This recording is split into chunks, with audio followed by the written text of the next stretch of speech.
2018 সালে হাসিনার নেতৃত্বাধীন আওয়ামী লীগ সরকারের আমলে একাদশ জাতীয় সংসদ নির্বাচনে ক্ষমতার অপব্যবহার, অপরাধমূলক অসদাচরণ, জালিয়াতি, দিনের ভোট রাতে করা এবং আর্থিক লেনদেনের মাধ্যমে সংসদ সদস্য নির্বাচনের অভিযোগ অনুসন্ধানের সিদ্ধান্ত নিয়েছে দুর্নীতি দমন কমিশন। 22 জানুয়ারি কমিশনের এই সিদ্ধান্তের কথা সাংবাদিকদের জানান দুদকের মহাপরিচালক মোহাম্মদ আক্তার হোসেন।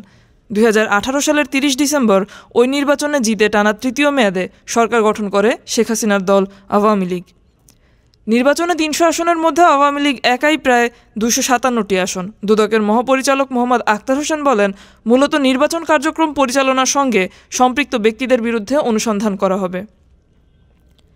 তিনি বলেন, 2018 সালের একাদশ জাতীয় সংসদ নির্বাচনে বিভিন্ন অনিয়মের অভিযোগ বিভিন্ন গণমাধ্যমে প্রকাশিত হয়েছে এবং দুদকেও কিছু অভিযোগ জমা হয়েছে।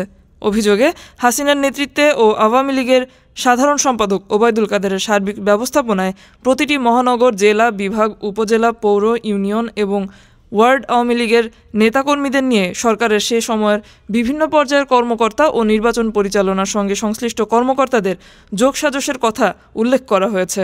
দুদক মহাপরিচালক আরও বলেন, অভিযোগ অনুসন্ধানের জন্য 5 সদস্যের টিম গঠন করা হয়েছে। তারা অভিযোগের বিষয়ে বিভিন্ন ভিডিও, দেশে বিদেশি গণমাধ্যমে প্রচারিত প্রতিবেদন, নির্বাচনের ফলাফল শীট পরীক্ষা নিরীক্ষা করে প্রতিবেদন দাখিল করবে। ডেস্ক রিপোর্ট, আজ বার্তা, ঢাকা।